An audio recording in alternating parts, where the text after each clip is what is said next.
बार आप लोग लगाएंगे, भारत माता की इंकलाब, इंकलाब, जय जवान, जय जवान।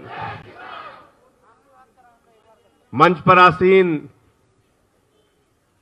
दिल्ली के माननीय उप मुख्यमंत्री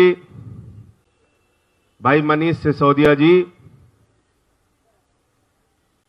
दिल्ली प्रदेश के अध्यक्ष कैबिनेट मंत्री भाई गोपाल राय जी, दिल्ली सरकार के हमारे सभी माननीय मंत्रीगण, माननीय विधायकगण, सभी हमारे पार्षद, सभी हमारे कार्यकर्ता साथी, प्रकोष्ठों के पदाधिकारी, मेन बॉडी के पदाधिकारी, एक एक कार्यकर्ता, आप सबको नमन करता हूं, वंदन करता हूं। इस किसान आंदोलन में उपवास रखने के लिए आप सबको बधाई देता हूं, सर झुका के सलाम करता हूं।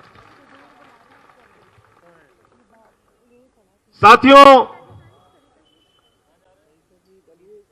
आज 19वां दिन हो गया किसान आंदोलन का, और आपको याद होगा कि जब एक काला कानून देश की संसद में आया था तो इस काले कानून के खिलाफ सबसे पहले देश की संसद में आम आदमी पार्टी ने आवाज उठाई थी और कहा था यह काला कानून फाड़कर फेंक देना चाहिए, यह किसानों के खिलाफ। और उस समय मैंने संसद के अंदर माइक तोड़ा था, मुझे निलंबित भी किया गया। भारतीय जनता पार्टी के नेता ऊपर से लेकर नीचे तक रो रहे थे, अरे माइक तोड़ दिया, माइक तोड़ दिया, माइक तोड़ दिया। मैं पूछना चाहता हूं भाजपाइयों, मैंने इस काले कानून के खिलाफ संसद में माइक तोड़ा तो मुझे निलंबित किया तुमने। आज तुम किसानों की हड्डियां तोड़ रहे हो, तुम्हें निलंबित करना चाहिए कि नहीं करना चाहिए, बताओ। तुम्हारा भी तो निलंबन होना चाहिए। 80 साल के बूढ़े आदमी की आंख फोड़ दे रहे हो, आंसू गैस के गोले छोड़ रहे हो, लाठियों से बर्बरता पूर्वक पीट रहे हो, नेशनल हाईवे को खुदवा दे रहे हो, 302 के 307 के मुकदमे लिख रहे हो, और तो और बिल्कुल ठीक कहा छोटी बहन सरिता सिंह जी ने, कुत्ते भी जिसका खाते हैं उसके वफादार होते हैं। तुम अन्नदाताओं का खाके उनको आतंकवादी बोलते हो, इससे ज्यादा शर्मनाक बात कोई नहीं हो सकती। उनको आतंकवादी कह रहे हो, जिनका दिया हुआ खाते हो, जिनका पैदा हुआ अनाज खा के तुम बड़े हुए, जिनका पैदा हुआ अनाज खा के तुम्हारे बच्चे जिंदा हैं, जिनका पैदा हुआ अनाज खा के लॉकडाउन के दौरान इस देश के लोग, लाखों करोड़ों लोग जो भूखमरी की कगार पे पहुंच गए थे, उनका पेट भरने का काम इन्हीं अन्नदाताओं ने किया, जिसको आज मोदी सरकार आतंकवादी कहती है। शर्म आती है ऐसी सरकार पे। कानून के बारे में बात करो, कहते बहुत अच्छा कानून है, बहुत अच्छा कानून है। मैंने भाजपाइयों से पूछा, मैंने कहा मोदी जी यह अच्छा कानून आपसे हिंदुस्तान के किस किसान संगठन ने बनाया, मांगा था, जरा मुझे बताओ। किस किसान ने आपसे कहा था कि मुझे भला कर दो इस काले कानून को बना के? और इस तीनों काले कानून को देश के करोड़ों किसानों के लिए नहीं, मैं पूरे जिम्मेदारी के साथ कहना चाहता हूं, जिसकी गुलाम ये सरकार है, उस अडानी और अंबानी के लिए लाया गया है। ये काला कानून किसानों के हित में नहीं लाया गया। और ये मैं क्यों कह रहा हूं? अडानी को 2017 में 100 एकड़ जमीन जो फैक्ट्रियां लगाने के लिए मिली थी, 2017-18 में उसने खट्टर को एप्लीकेशन दिया, बोला खट्टर साहब हमारा लैंड यूज चेंज कर दीजिए, हमें यहां कोल्ड स्टोरेज बनाना है। खट्टर को पता नहीं था मामला क्या है। उसने मनीष जी 17-18 में अडानी की एप्लीकेशन रिजेक्ट कर दी। अब मीडिया वाले सुन के बड़े खुश होंगे कि बताओ अडानी की एप्लीकेशन रिजेक्ट कर दी, खट्टर ने रिजेक्ट कर दी। ये तो बड़ी बहादुरी का काम किया। लेकिन अगली कहानी सुनो। 7 मई 2020 को खट्टर ने अपने मालिक अडानी से कहा, हुजूर मैं अभी जिंदा हूं, आपको चिंता करने की जरूरत नहीं है। और 100 एकड़ जमीन का लैंड यूज 7 मई 2020 को चेंज कर दिया गया और कहा यहां पर आओ और कोल्ड स्टोरेज बनाओ। यह कब किया? 7 मई 2020 को, जब दिल्ली के उप मुख्यमंत्री को ऑफिस में जाने का अधिकार नहीं था, दिल्ली के स्वास्थ्य मंत्री को ऑफिस में जाने का अधिकार नहीं था, दिल्ली के कृषि मंत्री को ऑफिस जाने का अधिकार नहीं था, दिल्ली के हमारे सप्लाई मिनिस्टर को ऑफिस जाने का अधिकार नहीं था। जब दिल्ली में पूरे देश में लॉकडाउन लगा था, उस आपदा के दौरान, उस महामारी के दौरान खट्टर ने दफ्तर खुलवा के अडानी को कहा, आओ हुजूर मैं तुम्हारा गुलाम हूं, ये 100 एकड़ जमीन लेके जाओ। 7 मई 2020 छोटे गुलाम खट्टर ने 100 एकड़ जमीन दी अडानी को। अब बारी आई बड़े गुलाम की, और बड़े गुलाम का नाम क्या है? सीना ठोक के बोलना पड़ेगा, इस देश में 130 करोड़ लोगों की सरकार नहीं चल रही है, अडानी और अंबानी की गुलाम सरकार चल रही है। जिसको मोदी सरकार आप कहते हो, वो गुलाम सरकार है। तो बड़े गुलाम ने क्या किया? छोटे गुलाम ने तो 7 मई को 100 एकड़ जमीन दे दिया कोल्ड स्टोरेज बनाने के लिए। और बड़े गुलाम नरेंद्र मोदी ने कहा, अडानी जी संसद तो बंद है, देश में लॉकडाउन लगा है, महामारी फैली है, लोग मर रहे हैं, खाने के बिना मर रहे हैं, मैं ताली बजवा रहा हूं, थाली बजवा रहा हूं, 9 मिनट अंधेरे में रख रहा हूं, चिंता मत करो, पूरा देश अंधेरे में रहेगा। और 5 जून 2020 को चोरी चुपके पार्लियामेंट में चर्चा किए बगैर यह अध्यादेश के जरिए बिल पास किया गया और उसमें कहा गया असीमित भंडारण हमारा मालिक अडानी कर सकता है। समझ में आ गई बात? मनीष जी, ये काला कानून किसके लिए बनाया गया है, ये समझ गए आप लोग? ये काला कानून किसान के हित में नहीं, और नरेंद्र सिंह तोमर से लेकर प्रकाश जावड़ेकर तक जितने भी गुलाम मंत्री हैं, मैं चुनौती देता हूं इस मंच के माध्यम से, आप पूरे दिन बहस करो। ये कानून तुमने अडानी के लिए बनाया है, अपने मालिक के लिए बनाया है, और ये लड़ाई देश के लाल बनाम देश के दलाल है, मैं ये कहना चाहता हूं। और इसमें देश के लाल की जीत होगी, उस लाल की जिसको तुम आतंकवादी कह रहे हो। तुम शहीद आजम भगत सिंह के वंशजों को आतंकवादी कहते हो, बेईमानो, शर्म नहीं आती? तुम शहीद उधम सिंह के वंशजों को आतंकवादी कहते हो, खालिस्तानी कहते हो? तुम शहीद करतार सिंह सरापा के वंशजों को आतंकवादी कहते हो? तुम लाला लाजपत राय के वंशजों को आतंकवादी कहते हो? तुम जलियांवाला बाग में कांड में अपनी शहादत देने वाले हजारों हजार हमारे सिख भाइयों के वंशजों को आतंकवादी कह के देश के आजादी के आंदोलन को अपमानित करने का काम किया है। तुम लोग देशद्रोही हो, देश के साथ गद्दारी करने वाले लोग हो, और वो अन्नदाता हमारे देशभक्त हैं जो अपने हक के लिए लड़ रहे हैं।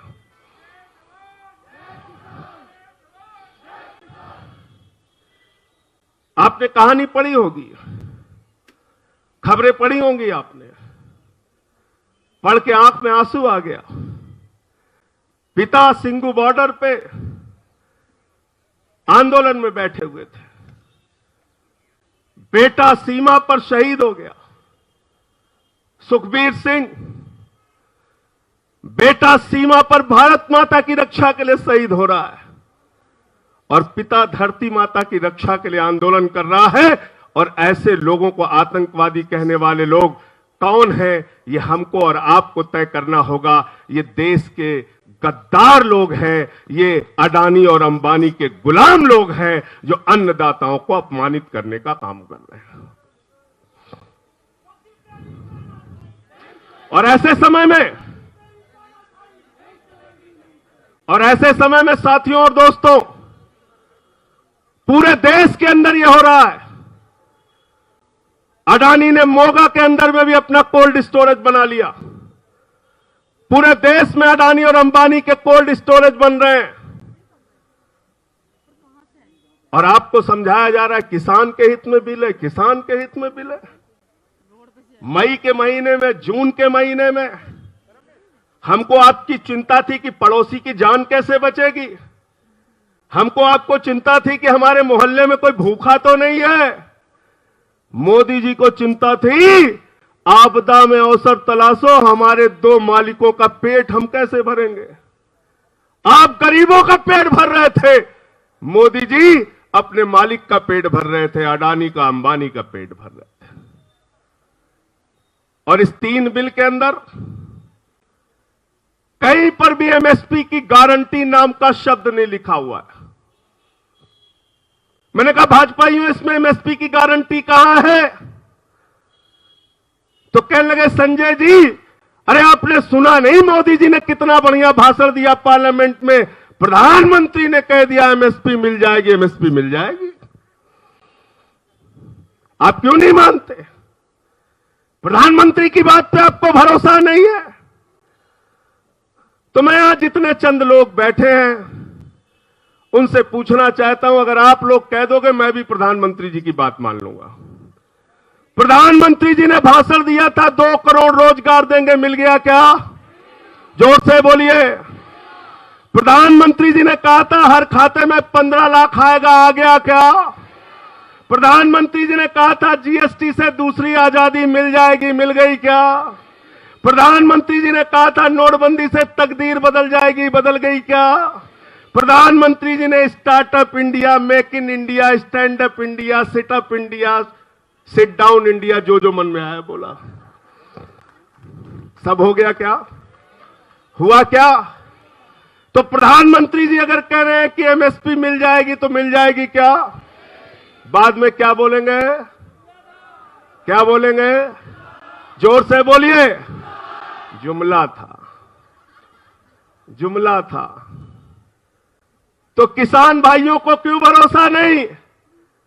क्योंकि उनको कहा था स्वामीनाथन आयोग की रिपोर्ट लागू करेंगे, यानी C2+50%, यानी फसल का जो लागत मूल्य है उसके ऊपर 50% मुनाफा तुमको देंगे। कब कहा था? 2014 में। किसानों को कहा था तुम्हारी आय 2 गुना कर देंगे। कब कहा था? 2014 में। 6 साल में फसल का 1.5 गुना दाम नहीं दिया, आय 2 गुना की नहीं। तो क्या किसान को मानना चाहिए कि एमएसपी मिल जाएगी? मानना चाहिए क्या? अच्छा, मान लो मेरा एमएसपी से कम पे अनाज खरीदा गया। मैं भी किसान हूं, मेरे पिताजी कृषि करते हैं, और मैं कोर्ट में गया। मैंने कहा जज साहब, हमको फसल का दाम नहीं मिला, हमें फसल का दाम दिलाइए, एमएसपी दिलाइए। जज साहब कहेंगे भाई कानून लाओ, पेशकार महोदय।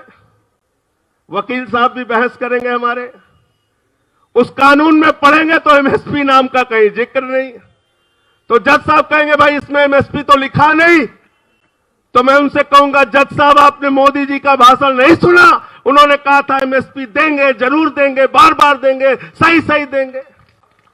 तो जज साहब हमारी एप्लीकेशन पकड़ेंगे, उसको कूड़ेदान में डाल देंगे। वो कहेंगे कानून से एमएसपी मिलती है, भाषण देने से एमएसपी नहीं मिलती। क्लियर हो गई बात? दूसरी बात क्या कह रहे हैं? कॉन्ट्रैक्ट खेती करेंगे, कॉन्ट्रैक्ट खेती। अब एक कॉन्ट्रैक्ट खेती क्या है? अडानी के साथ, अंबानी के साथ, टाटा के साथ, बिरला के साथ, बड़े बड़े पूंजीपति के साथ किसान कॉन्ट्रैक्ट करेगा, अपने खेत का अनुबंध करेगा, वो अपने हिसाब से फसल पैदा करेंगे, बीज का इस्तेमाल करेंगे, खाद का इस्तेमाल करेंगे, और अगर फसल बर्बाद हो गई तो किसान न्यायालय नहीं जा सकता, इस कानून में लिखा है। वो कहां जाएगा? एसडीएम के दफ्तर में जाएगा, डीएम के दफ्तर में जाएगा। तो डीएम और एसडीएम अडानी की सुनेगा, अंबानी की सुनेगा कि आम किसान की सुनेगा? ये आप तय कर लो। ये कॉन्ट्रैक्ट खेती का कानून किसान को उसके ही खेत में गुलाम बनाने की कार्रवाई है, इसलिए इसका विरोध किसान कर रहे हैं। ये दूसरी बात समझ में आ गई। और तीसरी बात क्या है? तीसरी बात हमारी खास तौर से माताएं बहनें जरूर समझ लीजिए आप। असीमित भंडारण का कानून ये सिर्फ किसानों के लिए नहीं है। ये जो कानून है, इसलिए मैं आपसे कहना चाहता हूं, नौजवानों, किसानों, मजदूरों, व्यापारियों, सबको इसका विरोध करना पड़ेगा। ये सिर्फ किसान के खिलाफ नहीं है, ये 130 करोड़ हिंदुस्तानियों के खिलाफ है। आज असीमित भंडारण की छूट दे दी गई। इसका मतलब अगर सामान्य किसान कोई पैदावार करता है, नितिन त्यागी कुछ खेत में पैदा करते हैं, तो वो तो जाएंगे मंडी में अपना सामान बेच के पैसा लेने की कोशिश करेंगे कि जो एमएसपी है हमको मिल जाए। लेकिन असीमित भंडारण करेगा कौन? जिसको कोल्ड स्टोरेज के लिए 100 एकड़ जमीन दिया है खट्टर ने। क्या नाम है उसका? जोर से बोलिए। अंबानी और अडानी। असीमित भंडारण वो करेगा जिसके पास बड़ा बड़ा कोल्ड स्टोरेज होगा, और बड़ा बड़ा कोल्ड स्टोरेज गरीब किसान के पास नहीं है, वो है अडानी के पास, अंबानी के पास। इसका मतलब सस्ते में किसान से गेहूं, सस्ते में किसान से चावल, सस्ते में किसान से दाल, सस्ते में किसान से मक्का, सस्ते में किसान से फल, सस्ते में किसान से सब्जियां खरीदी जाएंगी, उसको बड़े बड़े कोल्ड स्टोरेज में रखा जाएगा, और जब बाजार में उसकी कमी हो जाएगी तो माताओं और बहनों महंगे दामों पर उसको बेचा जाएगा। तो देश में महंगाई बढ़ाने का कानून मोदी जी ने पास कर दिया है। आज जमाखोरी, कालाबाजारी और महंगाई को लीगलाइज करने का, वैधता प्रदान करने का कानून मोदी सरकार ने पास किया है। इसका पूरे देश में विरोध होना चाहिए कि नहीं होना चाहिए? यह है 3 काला कानून। और ऐसे बहुत सारे प्रावधान है, गिनाने लगूंगा तो कई घंटों लग जाएंगे।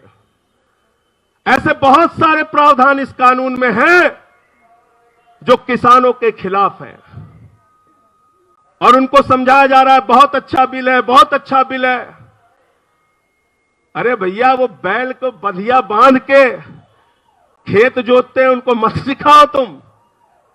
वो बैल को ठीक कर देते हैं, तुम जैसे बैलों को तो बिल्कुल ठीक कर देंगे। अड़ियल बिगड़ैल बैल जो होते हैं उसको किसान ठीक कर देते हैं। ये सत्ता में जो बैल बैठे हैं इनको तो बिल्कुल वो ठीक कर देंगे। इनको लगाम लगाना उनको आता है, इसलिए उनको मत सिखाओ कि उनके लिए बड़ा अच्छा बिल है। उनको मालूम है इस बिल में क्या क्या उनके खिलाफ है। इसलिए साथियों और दोस्तों, मैं आपसे निवेदन करना चाहता हूं, दिल्ली के मुख्यमंत्री अरविंद केजरीवाल जी ने जो साहसिक फैसला लिया है, आज उसकी सराहना सिर्फ पंजाब और हरियाणा में नहीं, उत्तर प्रदेश हो, बिहार हो, बंगाल हो, उड़ीसा हो, कर्नाटक हो, तमिलनाडु हो, केरला हो, पूरे हिंदुस्तान का किसान कह रहा है, दिल्ली के मुख्यमंत्री अरविंद केजरीवाल ने जेल को, स्टेडियम को जेल नहीं बनने देकर एक हिम्मत का फैसला किया है, बहादुरी का फैसला किया है, और मोदी सरकार को जवाब देने का काम किया है। और जिस दिन से केजरीवाल जी ने स्टेडियम को जेल देने से, बनाने से मना कर दिया, पूरी की पूरी मोदी सरकार केजरीवाल के पीछे पड़ी है। सिंगू बॉर्डर पे किसान का हालचाल पूछने चले गए। अरे तुम तो लाठियों से पिटवाते हो, हम उनके घाव पे मरहम लगाने चले गए, लौट के आने पे घर में नजरबंद करा लिया, हाउस अरेस्ट करा लिया। 8 तारीख को भारत बंद में केजरीवाल निकल ना जाए इसलिए उनको हाउस अरेस्ट करा लिया। तुम एक नहीं 1000 बार हाउस अरेस्ट कराओ और नजरबंद कराओ मोदी जी, ये आंदोलन के कोख से निकली हुई आम आदमी पार्टी है और इसके कार्यकर्ता तुम्हारे जेल और लाठी से डरते नहीं।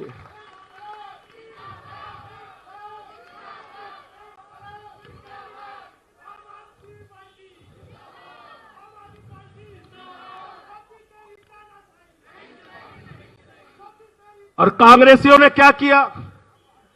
कैप्टन अमरिंदर सिंह ये ड्राफ्ट बनवाने में मोदी सरकार से मिले हुए थे। 1 साल से ये ड्राफ्ट चर्चा हो रहा था केंद्र सरकार के साथ, इस कानून के बारे में बातचीत हो रही थी केंद्र सरकार के साथ। और उस हाई पावर कमेटी में कौन शामिल था? पंजाब का मुख्यमंत्री कैप्टन अमरिंदर शामिल था। उसने 1 साल तक देश के किसानों को नहीं बताया, पंजाब के किसानों को नहीं बताया कि यह काला कानून उनके खिलाफ है, उनके पेट पर लात मारने की कार्रवाई है, क्योंकि कैप्टन अमरिंदर के खिलाफ ईडी की जांच चल रही है। और अमित शाह जब बुलाते हैं, कहते हैं घुटने के बल खड़े हो जाओ राजा साहब, तो राजा साहब घुटने के बल खड़े हो जाते हैं। यह पंजाब की हकीकत। इसलिए कैप्टन अमरिंदर भी इस बिल के विरोध में नहीं बोल सकते। तो कांग्रेस और भाजपा दोनों भाई मिलकर इसकी मलाई खाना चाहते हैं। आज अडानी के हाथों में पंजाब की बिजली को बेचकर कैप्टन अमरिंदर ने भी साबित किया वो मोदी जी के भक्त हैं, भाई हैं, उनके इशारे पे काम करने वाले मुख्यमंत्री हैं। वो पंजाब के किसानों के हित में नहीं, देश के किसानों के हित में नहीं, मोदी सरकार और अमित शाह के कहने पर काम कर रहे हैं। इसलिए साथियों, एक ईमानदार नेतृत्व, एक सच्चा नेतृत्व, एक जुझारू, एक संघर्षशील नेता हमें मिला है, जो खुलेआम कहता है सड़क से लेकर संसद तक किसान की लड़ाई में हमारा एक एक कार्यकर्ता लाठी खाने से लेकर जेल जाने तक तैयार है। उसका नाम है अरविंद केजरीवाल। इसलिए हम आप मिलकर इस आंदोलन को आगे बढ़ाते रहेंगे। रुकने, डरने और झुकने की जरूरत नहीं है, आगे बढ़ते रहने की जरूरत है। निश्चित रूप से सफलता मिलेगी। इन बेईमानों के हाथों ये अमन बिक रहा है, चमन बिक रहा है, गरीबों के तन का कफन बिक रहा है, बाजारों में राधा का तन बिक रहा है। यारो बुरा न मानो तो कह दूं, इन बेईमानों के हाथों वतन बिक रहा है, इन बेईमानों के हाथों वतन बिक रहा है। पूरे देश का सौदा कर रखा है। चंद पूंजीपतियों को 10.5 लाख करोड़ का कर्जा दिया है, 10.5 लाख करोड़। मैं अगर लिखूं, कह दूं कि 10.5 लाख करोड़ लिख दो तो जीरो लगाते लगाते आप थक जाओगे। लाखों करोड़ का टैक्स माफ करते हैं उनका हर साल। उनके लिए कोई नियम, कोई कानून नहीं। आप छोटी सी कोई मांग लेके जाओ तो आपको बार बार हताश किया जाता है, अपमानित किया जाता है, देशद्रोही कहा जाता है। और तुमसे हमें देशद्रोही और देशभक्ति का प्रमाण पत्र नहीं चाहिए। मैं तो पूछता हूं भाजपाइयों से, अरे 10 नाम तो बता दो आरएसएस और बीजेपी से जुड़े हुए लोगों के, जिन्होंने देश के आजादी के आंदोलन में अपनी कुर्बानी दी हो। 10 नाम बता दो, हम जान जाएंगे तुम देशभक्त हो। जो लोग अफजल गुरु को शहीद मानने वाली पीडीपी के साथ समझौता करते हैं, जो लोग 52 साल तक नागपुर के मुख्यालय पर तिरंगा झंडा नहीं फहराते, जो लोग कारगिल शहीदों के ताबूत में घोटाला करने का काम करते हैं, जो मोदी जी बगैर बुलाए नवाज शरीफ के बर्थडे का केक काटने चले जाते हैं, जो मोदी सरकार आईएसआई को भारत में बुला के भारत माता को अपमानित करने का काम करती है, उस भाजपा और मोदी सरकार से किसी को भी इस देश में देशभक्ति का प्रमाण पत्र नहीं चाहिए। और इसलिए साथियों और दोस्तों, हम लोग आंदोलन के कोख से निकले हुए लोग हैं। सरकार में रहें, विधायक रहें, सांसद रहें, मंत्री रहें ना रहें, एक हिंदुस्तानी के नाते, कार्यकर्ता के नाते, आम आदमी का सिपाही होने के नाते, अरविंद केजरीवाल का साथी होने के नाते हम सबकी जिम्मेदारी है किसान आंदोलन में मजबूती से हम किसानों का साथ देंगे और उसके लिए जो भी हमें झेलना पड़ेगा, बर्दाश्त करना पड़ेगा, उसको झेलने बर्दाश्त करने के लिए तैयार है। झेल भी रहे उत्तर प्रदेश में। केजरीवाल जी ने, मनीष जी ने भेज दिया एक साकाल से लड़ने के लिए वहां।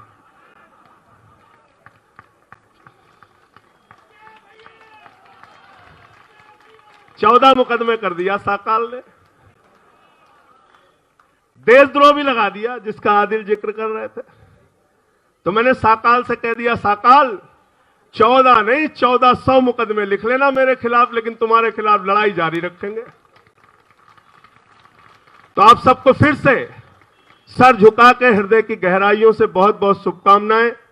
और पार्लियामेंट में जब ये बवाल चल रहा था, हमारे सुशील गुप्ता जी, एनडी गुप्ता जी भी वहां मौजूद थे। सारे दृश्य को इन्होंने देखा कि किस तरीके से वहां अल्पमत में होने के बावजूद ये काला कानून पास किया गया। बड़ी पीड़ा हुई इस बात की हम लोगों को कि हम सब कुछ करने के बावजूद ये बिल नहीं रोक पाए, लेकिन आपके दम पे, देश के किसानों के दम पे ये काला कानून वापस होगा, ये विश्वास है। बहुत बहुत शुक्रिया, बहुत बहुत धन्यवाद। इंकलाब, इंकलाब, आम आदमी, आम आदमी, जय जवान, जय जवान। काला कानून वापस लो, काला कानून वापस लो, काला कानून वापस लो।